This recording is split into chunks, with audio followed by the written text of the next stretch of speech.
How to fix X replies not loading. If the replies is not loading on Twitter, there might be various reasons behind it. First, try checking the internet connection. Make sure you're connected to a stable network. Switch between mobile data and Wi-Fi. After you do that, the reply should load.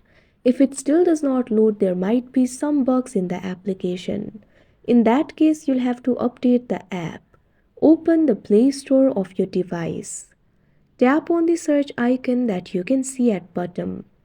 Tap on the search bar that you can see at top. Now what you have to do is search for X.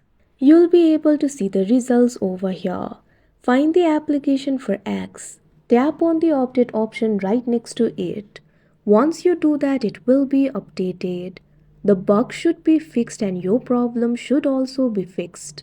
If not, try clearing the cache of X. Open App Library of your device. Find the application for X and long press on it.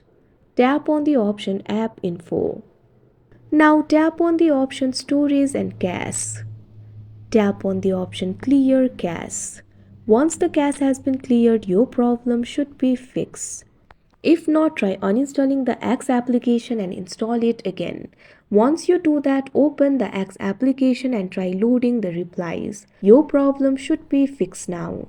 Like this, you can fix X replies not loading. That's it for this video. Thank you for watching.